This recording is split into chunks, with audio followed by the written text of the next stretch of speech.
Hamas. We all agree on Hamas, on a two-state No, we don't agree with solution. Hamas. No, we're against yes, Hamas, we're all against absolutely. Hamas, we are.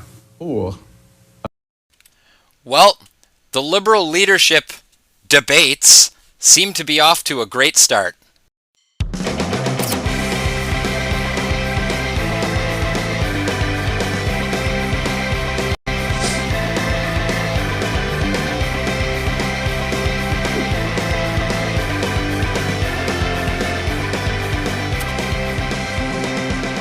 What's up, everybody? Welcome to a brand new episode of Jonny Says So. And tonight, I want to talk about last night's Liberal leadership debates. Now, I put debates in quotation marks there, but I may as well have put leadership in quotation marks too. Man, so the English language debates are going on as we speak. And you know, if there's going to be anything different said at those debates, then I plan to cover those, but I have a feeling it won't be necessary. I think that it's going to be very much the same scripts that their handlers at the WEF have instructed them to say. They've all got their talking points, and they all come out sounding exactly the same. National Post putting this out: Liberal members who hope to hear the candidates offer opposing visions for the party and Canada were instead offered 2 hours of participants frequently noting how they agreed with each other, often expressed in choppy French. Yeah, that's right. The little thing there you heard in the intro was Mark Carney on a little bit of a gaffe where he said he agrees with Hamas. Now, let's be honest. Like, we all know that he doesn't actually agree with Hamas, or maybe he does. I don't know. But it was clearly just French isn't his strong suit.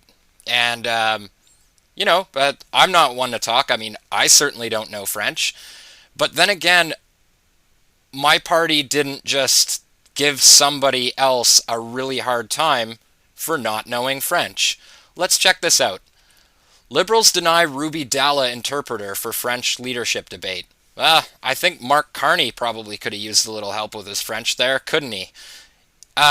Speaking of Ruby Dalla, she was absent from the debates last night, as I covered in my previous video. So let's go check in with her on X. The establishment is clearly rattled. The Liberal Party had a clear agenda from the start: $350,000 for their pockets. Yeah, because as of right now, she has not gotten the money back. Her grassroots campaign had put up the money necessary for her to make her run for Prime Minister, and she has yet to get it back. Will they do the right thing and refund the hard-earned money that hardworking Canadians donated to my campaign? Sorry, Ruby, I wouldn't be holding your breath on that.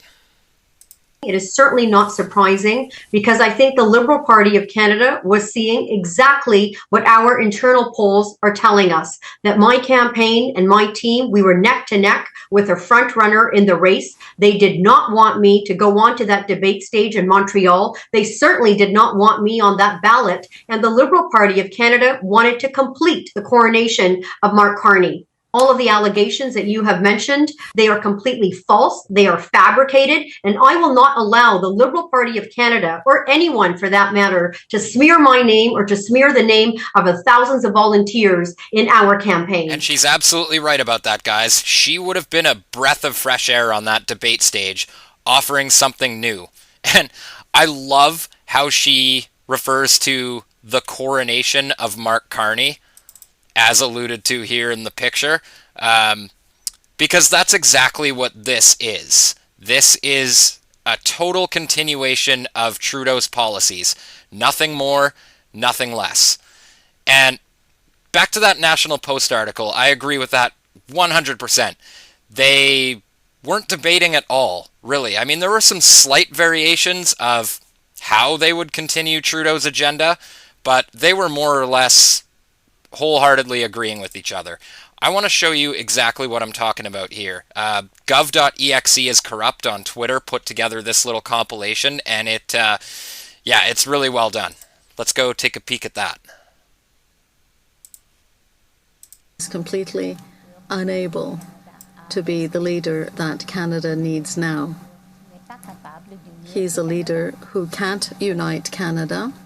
He'd rather sow division, and he's too weak to face. Now she says sow division when referring to Pierre Poilievre. They always do this, guys. They always accuse the Conservatives and Pierre Poilievre of trying to sow American-style division. Yet that is all I see from these people. Look at this. Thank you for your remonstrations, but I have to tell you, speaking for myself, puerile playground insults from the maple syrup mega don't bother me.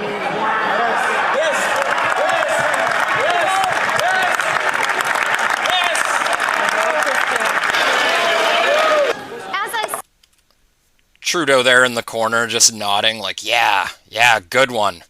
No, it's not a good one. We've heard that. There are so many videos of her using this one-liner. It's so tired and old. But anyways, let's keep playing. Face up to Trump. That is why the Liberals will win the next election, because we are the party who will defend Canada. That won't be easy. We've seen over the past few weeks that everyone in the country has bound together to fight against this threat. Pierre Poilievre says, well, he's going to do what Trump wants. But for Canadians throughout the land, they stood up. And this makes me so proud to be Canadian. Go ahead, Mr. Carney. I totally agree with Karina and Chrystia on the attitude of Canadians. They want to stand up against the Americans. But Mr. Poilievre is trying to divide Canadians. Mr. Poilievre, who is a man who venerates Mr. Trump. He can't negotiate with him. I completely agree. I completely agree. Yep, you heard that 3 or 4 times in there. And you also heard them spitting out the talking points about Pierre Poilievre sowing division, and Mark Carney there claiming that Poilievre can't negotiate with Trump. But I don't hear any of these people talking about negotiating with Trump. Not at all. Now, I want to come back to Mark Carney here in a second, but I want to go back to Chrystia Freeland for a moment, because I found something that was just really funny and I can't ignore it. A few weeks ago in Saskatoon, I met a little 4-year-old girl. She asked me whether I could prevent Trump from invading our country. What do you guys think in the comments? I'm going to say I'm pressing X to doubt on that one. You ran into a 4-year-old girl who asked you if you could prevent Trump from invading Canada. I don't think that happened, but I really hope it didn't. Because what kind of person puts that into the mind of a 4-year-old? You know what I mean? I really hope this story is not true. And that's why I am standing to lead the Liberal Party and to become the next Prime Minister of Canada. Trump represents the greatest threat to Canada since World War II. He is threatening us with an economic war, and that's nothing new. The last time that he was president, he threatened us too, and at the end of the day, I succeeded in protecting. And we were just fine. Our economy. But this time, Trump's threats are worse. He wants to turn Canada into the 51st state, and it's no joke.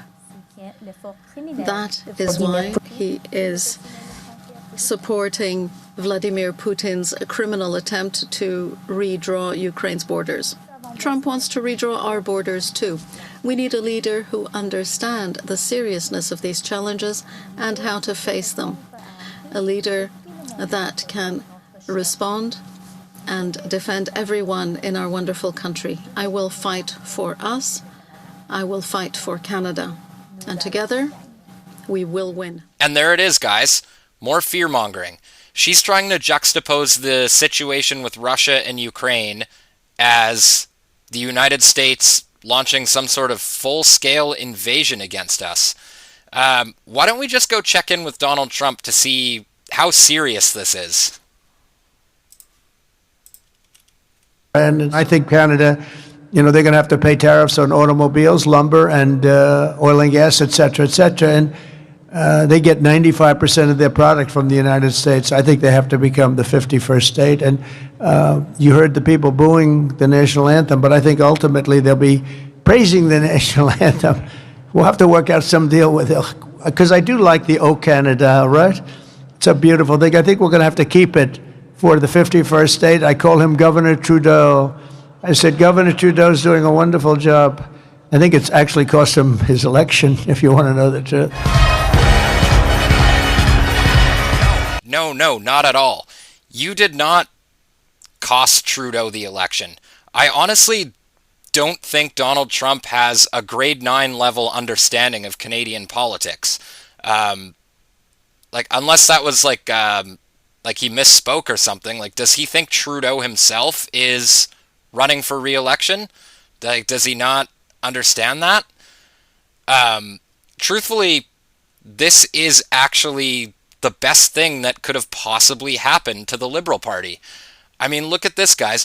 They were absolutely dominating in the polls just a few months ago. And right around... Yeah, look, right here. 2025. As soon as the trade war stuff started, boom, the Liberal Party support shot up. This is absolutely the best thing that could have happened to them. Man, anyway, let's get back into Mark Carney. I want to see what he has to say. Thank you very much, Mr. Jobin. I'm Mark Carney. I was born in the Northwest Territories, and I grew up in Edmonton. Throughout my life, I've had the opportunity to serve our country as Governor of the Bank of Canada during the financial crisis of 2008. At this time, Canada is facing the worst crisis of our lifetime, and to get through it, we have to make big changes. I can be useful there. I know. Yes, that's exactly what we need. You could be useful. So what do we need? Do we need a elitist globalist? For the country, and my weakness is, people will charge me as being elitist or a globalist, to use that term, which is, that's exactly, it happens to be exactly what we need. My weakness as a politician is I've not been a politician, right? So I didn't go straight into, as you observed, the killer. The point was right, but the delivery was, I'm working on it. Not a smart man. I don't think we want our economic future dependent on a pissing match between Mark Carney and Donald Trump. I just don't. I don't see that as being useful to anybody. I know how to get through crises. I know how to build a strong economy. Yes, there's a lot of uncertainty. And in a crisis, there are things that you can't control. But you have to focus on the things that you can control. We are the masters in our own house, and I know that we can control our own economic destiny. I have a plan to invest more in you, a plan that makes our businesses more competitive. A plan that makes our businesses more competitive? Dude, your plan is to absolutely cripple our businesses and our economy. You think Donald Trump's tariffs are bad? Wait till you hear about Mark Carney's carbon tariffs, because that's exactly what he is proposing. Let's go. I gotta show you this, guys.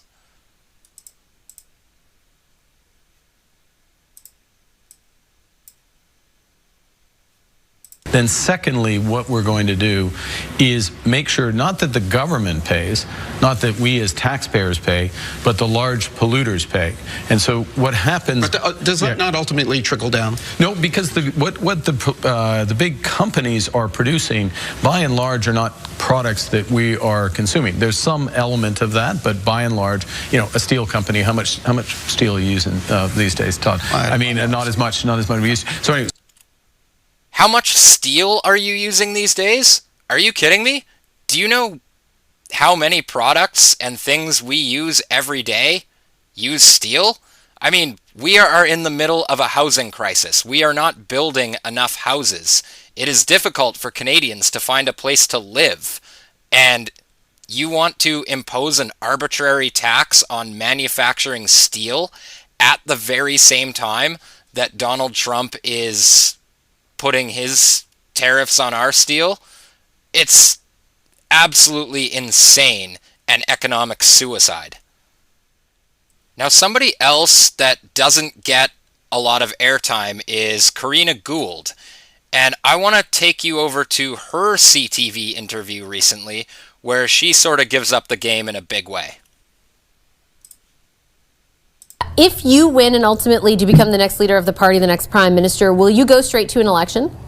Oh, well, I am going to see where the country is at that moment in time, because if we are in the midst of a trade war with the United States, we need to make sure that the entire energy of the government is focused on defending Canada.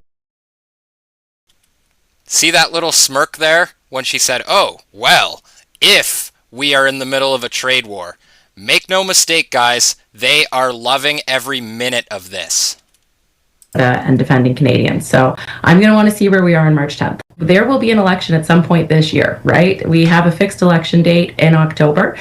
So whether that is, an election that is called earlier or until then, the decision that I will make as Prime Minister is going to be about defending Canada. If we need to have a massive support program for Canadians because we have hundreds of thousands of people who have lost their job, or we need to ensure businesses can keep their doors open so that when we do win a potential trade war, Canadians have good jobs to go back to, that's the decision that I'm going to make at the time. Hundreds of thousands of Canadians out of work and a massive CERB-style handout. It's pretty much what these guys are counting on in order to secure re-election. And that's a dangerous game that I don't want to play. Anyways, guys, that's my show for the evening.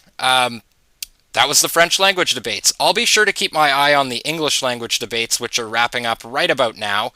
And if anything different comes about, I'll be sure to cover that for you guys very soon. But I have a feeling it's going to be read from the same old script. So what do you guys think in the comments? Does any of this inspire confidence? As always, guys, like and subscribe, and I'll see you in the next one. Peace.